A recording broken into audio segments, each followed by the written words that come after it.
This is a photo of new rocket launcher crewmen at a swearing-in ceremony.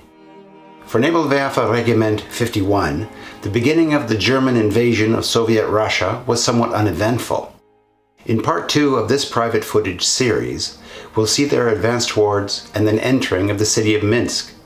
We'll also watch newsreel footage showing armor advancing on the city from the south. Before we start with the new material, I've noticed an interesting detail from part 1, or maybe it's inconsequential. In one of the last scenes, we saw a destroyed Russian BT70 tank that was a forerunner to the T-34 and considered the Soviet breakthrough tank. Although relatively lightly armored, it was reasonably well armed for its time, and with its tracks removed and traveling on a good road, it could travel at a speed of 60 kilometers per hour, which was impressive. Since there are few high-quality roads in Russia appropriate for this kind of tank, some believe it had been developed for travel on Western European roads. That this is further evidence that the Soviets were planning an offensive. If Stalin had pulled the trigger first, how might that have changed the dynamics of the war? Could that have led to a second Tannenberg? Nazi Germany tried to portray itself as a bastion of Western civilization. Could a surprise attack by the Russians have changed the narrative of the war? Let me know what you think in the comments section.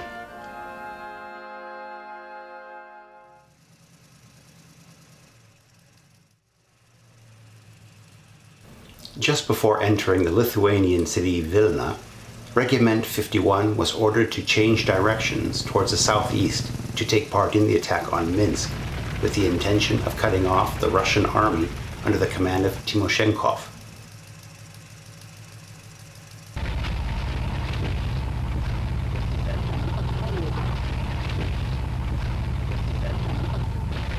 They passed through the fully burnt out city of Malichechna.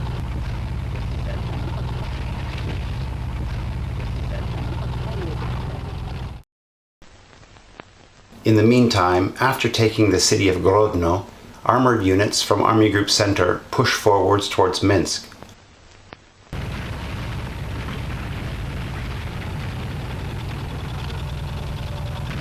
Particularly when describing German panzers. This is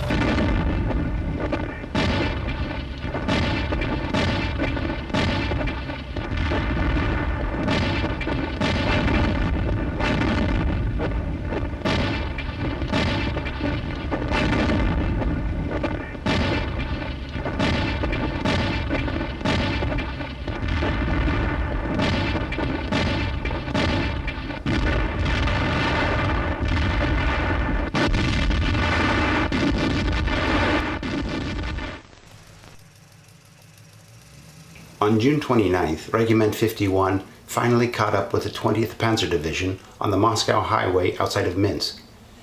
The last orders are received from General Stumpf, and the attack on the city from the north is launched.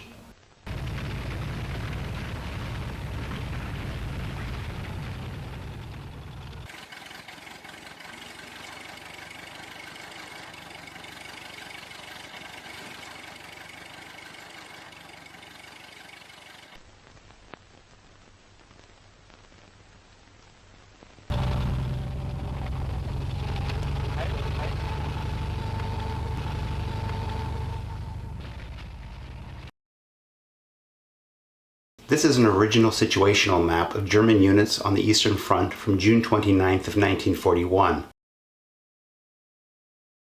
We're looking specifically at the units involved in and around Minsk and see that the 20th Panzer Division has attacked from the north. Regiment 51 followed them in. The panzers break through the well-prepared defensive positions, and lead elements are able to quickly penetrate the city itself.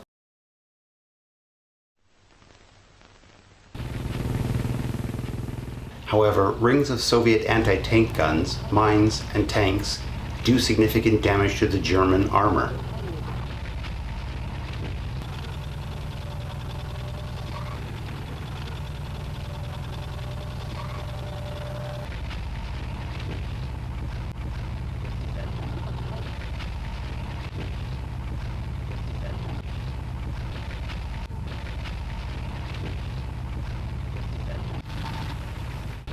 Arriving at the command headquarters of the Red Army in the city center, a military procession was quickly organized for the divisional leadership.